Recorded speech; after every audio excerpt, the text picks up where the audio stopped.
Greetings. Welcome to the Tanisha Ali channel. I am Tanisha Ali, and at this channel, y'all know we talk about beauty tips, sister locks, sometimes spiritual content, and other stuff. See my Butterfly Transformations channel for more spiritual content. Today, I wanted to bring to you 5 things that I really feel are critical warnings or things that you really need to take into consideration as it relates to your sister locks, whether you're currently a sister locker, whether you're aspiring to be one, or you're circling around to get sister locks another time around because of an earlier experience. I think all these things are important, and I'm speaking from experience. I'm also speaking from a lot of the input that I received from this channel and all the learning that has occurred along the way. I've been in this journey for a little over 9 years. I just want to give you a view of my locks and talk about some of the positive aspects of this journey before I dig into those things. I consider my hair very healthy. My hair is thicker than it was thicker than it was. It is thicker now than it initially was when I had the locks. I'm about a week or 2 into a retightening. I did recently put another rinse in my hair, hence some of the brightness in the color. I'll talk about that in another video. My hair is healthy. You know, if you've watched this channel, the only oil I've ever used other than the Talia Wadjet during the first 3 months, which I discontinued, and you've heard me talk about the reasons why, is the oil that I make for my hair.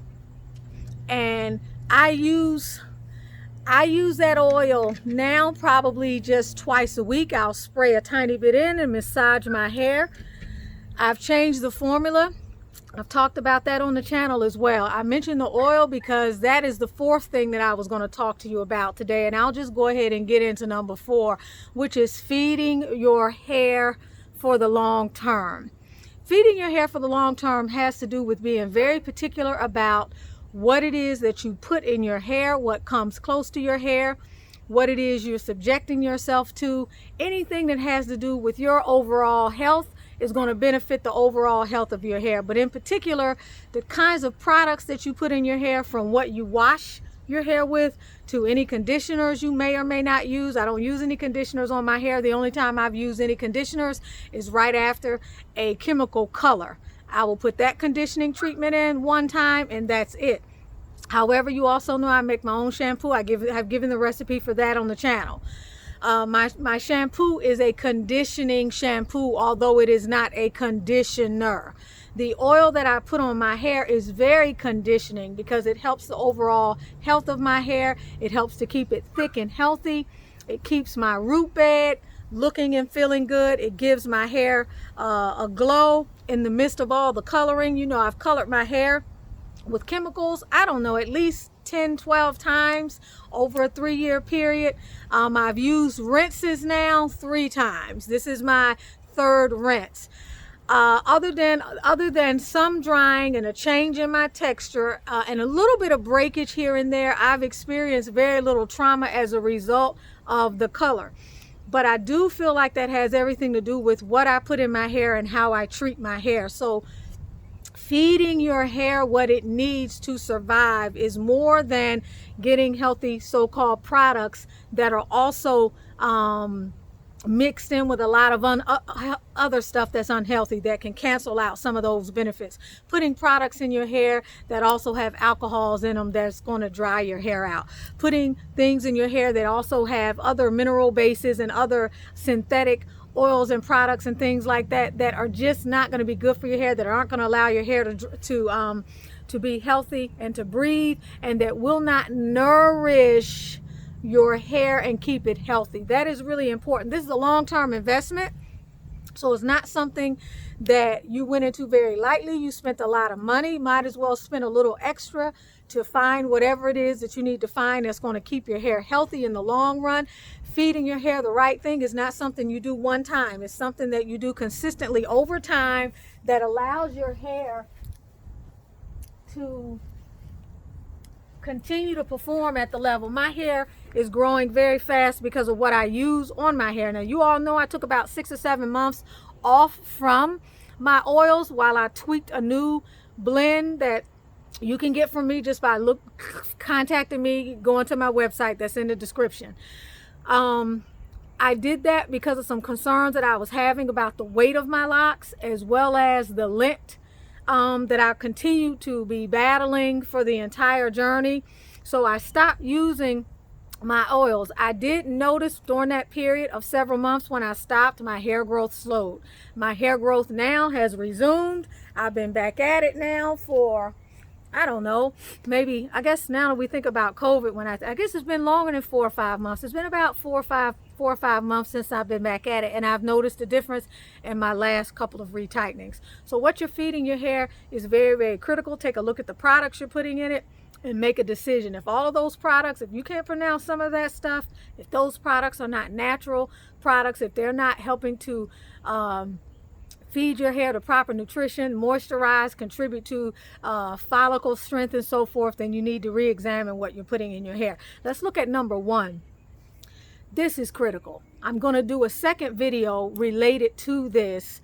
We're talking about the retightenings. The related video is going to have to do with alopecia and hair loss as a result of Sisterlocks, not as a result of typical genetic-based alopecia, which people get whether they have Sisterlocks or not, that can cause patchy hair loss, total hair loss of the eyebrows and everything else. That's not what we're talking about. What I'm talking about here is hair loss that is related directly to Sisterlocks. This is becoming an increasing problem, which is why I want to do another video. I woke up with this on my mind because I went to bed with this on my mind about 2 to 3 nights ago because of several of the women who are texting me ordering the hair growth oil and are sharing concerns, photos, or whatever else that may be close to their heart as it relates to their locks.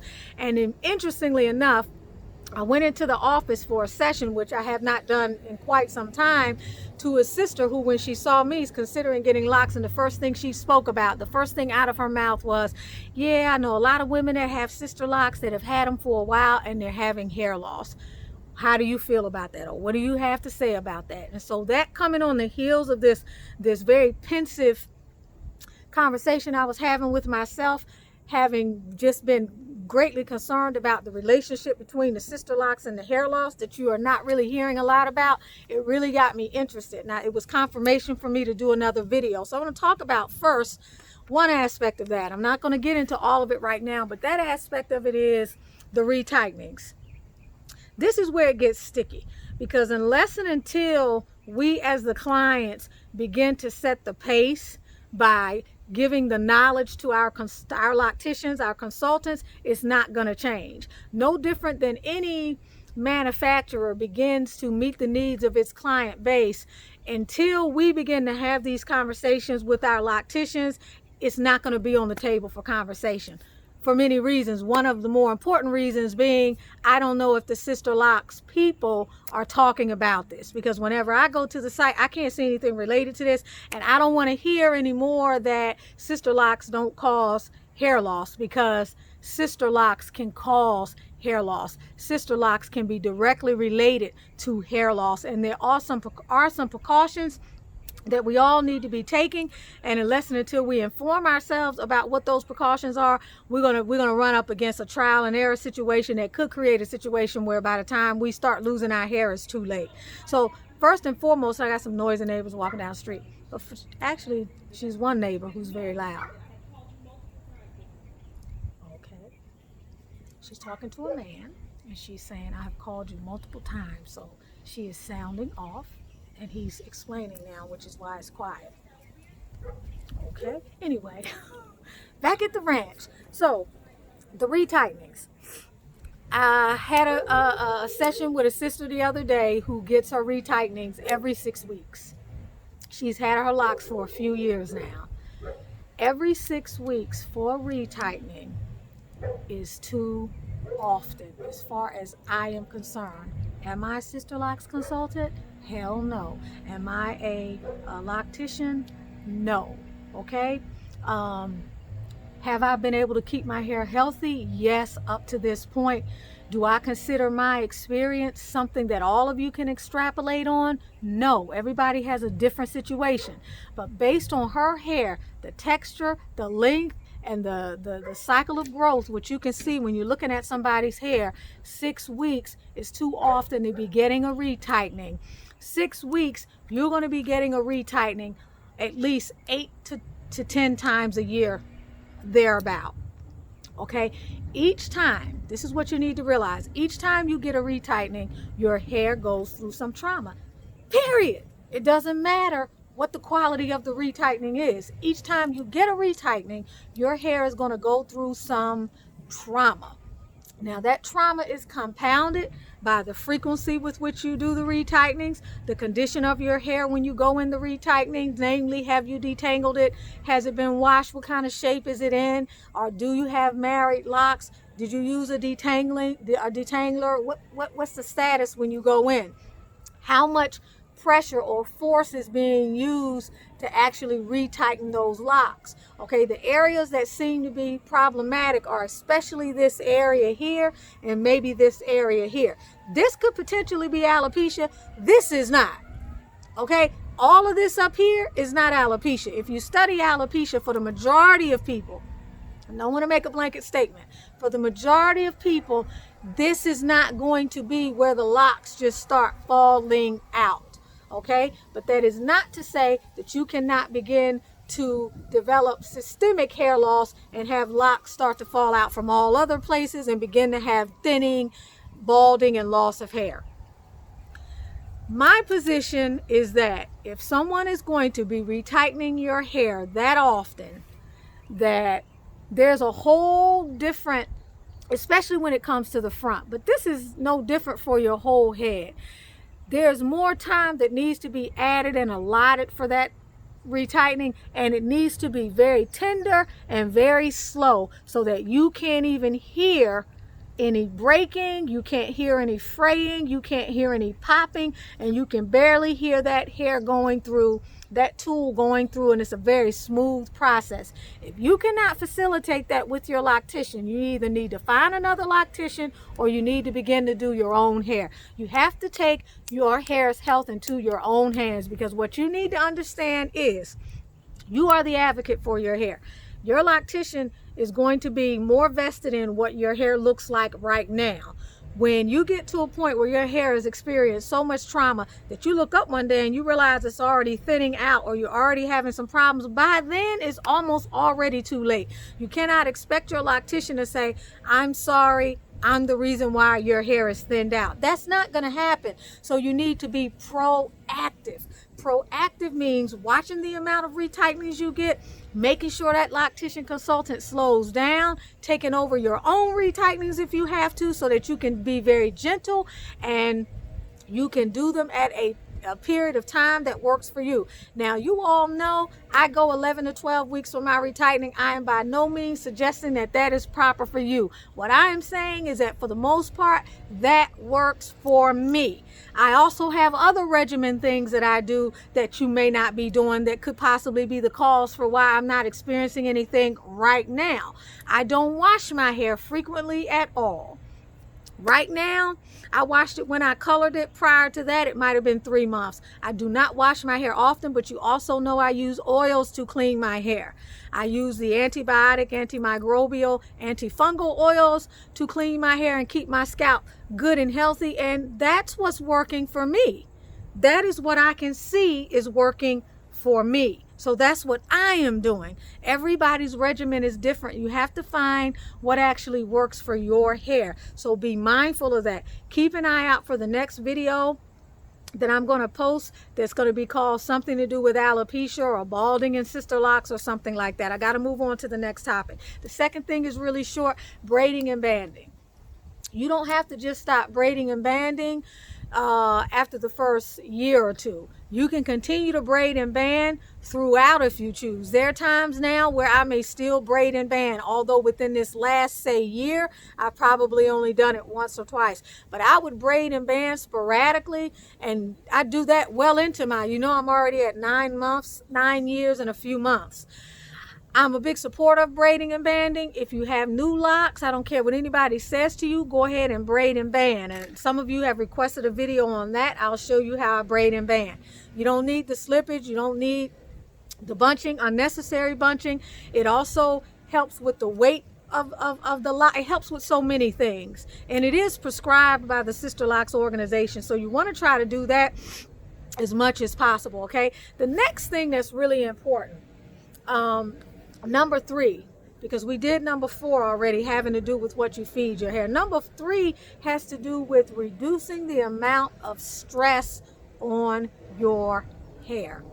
Stress in your life in general. What's bad for your life is bad for your hair. You're in a crazy relationship, it's bad for your hair. You're in a crazy job, it's bad for your hair. You got a crazy household with a lot of chaos, it's bad for your hair. Okay, as above, so below. It's throughout. Your whole lifestyle affects your locks. How you eat, the water you drink, all of those things affects your hair growth, some more than others. So as we talk about the more concrete things that we do that we take for granted that can compromise the health of our hair, the styling stress.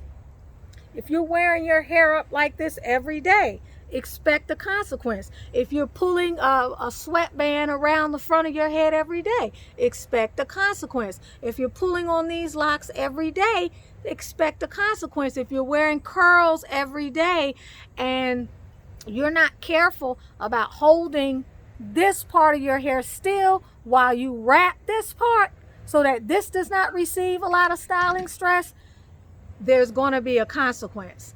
Coloring, there will be a consequence for the majority of people. You're going to experience a little bit of drying, which means you got to be doing everything else right to sort of offset some of the effects that can happen when you decide you want to color your hair.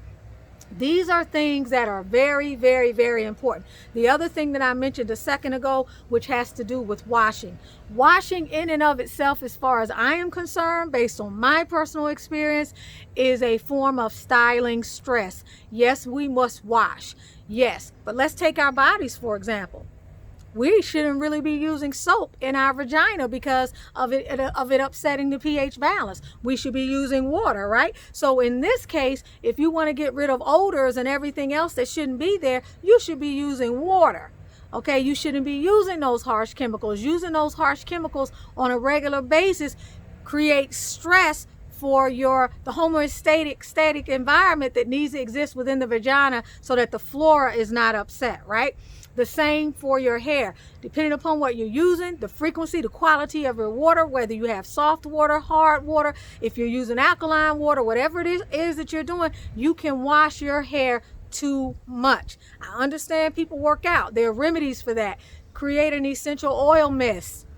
Do something else that can keep you from having to overwash and over dry and strip your hair of the minerals and the nutritive value that it needs in order to be healthy. We don't have the same quality of water that you can get taking water from the Niagara Falls or pulling it up from a well from under the ground. Our water today has been distorted. It has all sorts of chemicals and things in it. It's run through pipes. It's treated to have a neutral pH balance. So much happens with our water that you can't just assume that continuing to wash your hair when it is not requiring to be washed is something that that's going to be beneficial for your hair. The same way for some of you, depending upon your makeup and the climate in which you live, taking repeated showers dries your skin out. It can create a rash because our water, the water in most of our homes today, all right, that's running through most of these city and county departments, is not healing water. It is water that is contributing to some of the very health problems that we want to avoid. So that is a big one. Try to wash your hair less. However often you're washing it now, see if you can't stretch that out. If summer is a big problem for you as we go into the colder months, take advantage of the colder months to get a lot less washing in. The fifth thing I want to put on your heart today as a warning or something you want to pay attention to is developing a transparent relationship with your loctician. Shout out to Armada, who had to fire her loctician because the person just would not listen to some of the feedback she was giving her, or she would have an attitude about certain things. If you can't talk to your loctician and they don't realize that you are their client and they are there to serve you, then you need to vote with your feet. You need to find somebody else. If you can't trust this person, you don't know what they're doing half the time, you're finding things going on with your locks, you don't feel comfortable talking to them, that's something that you need to get comfortable with. quick, fast, and in a hurry. It's a matter of not having a blow up. It's a matter of gently asserting yourself and hoping that the person will hold space for what your concerns are, because if they don't, you need to find someone who will. This is a growing industry. There are a lot of people out there who are actually concerned about the health of your long-term investment and not so much about the install to install or retie to retie cycles.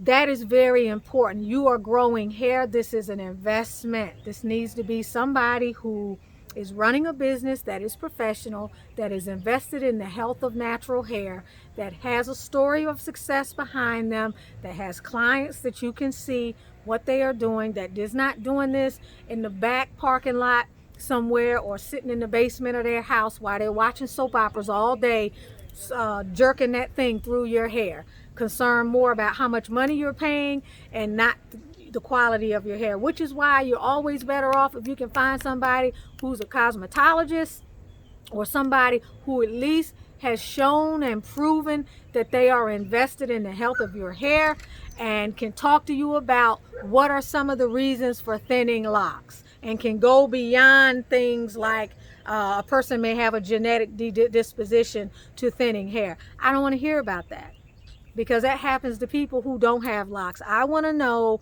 what do you have to say about what are some of the reasons for thinning locks, besides the fact that I don't come in and get my retightening once or twice every blue moon on schedule, because it's about more than that. So let me be clear. The first thing you need to do is watch the retightenings. The second thing you need to do is braid and band. The third thing you need to do is watch what you're feeding your hair. The fourth thing you need to do is beware of styling stress. And the fifth thing you need to be aware of is the relationship that you carry on with your loctician. You're with Tanisha Ali of Butterfly Transformations, helping you to gain clarity, up-level your mindset, heal and clear energetic blockages, and manifest the glory of God within you. Purchase my book on Amazon. It is called Manifesting Your Magnificence, Self-Coaching and Daily Mindset Reflections to up-level and help you to live your best life. Also, you can show your support for my work by becoming a member of patreon.com/Tanisha Ali. That information is also in the description.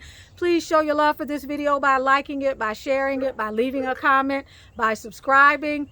Show your love, show your love, show your love by hitting that thumbs up button. Leave me a comment. I want to know what you're experiencing with your locks. I'm probably getting ready to start doing more of the comments in terms of my responding to them as a part of the channel videos, only because things have just gotten so busy from so many different directions. You guys know I'm really particular about responding to all of my comments.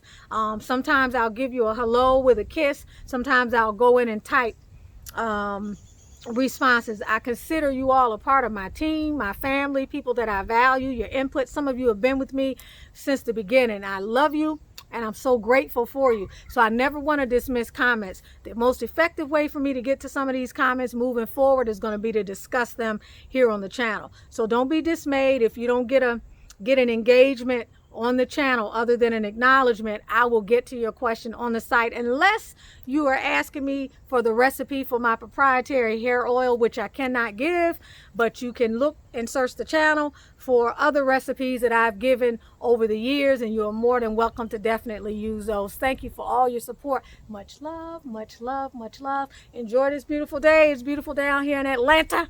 I hope it is beautiful where you are. It is beautiful where you are, no matter where you are, because today is a beautiful day, because you have the gift of life.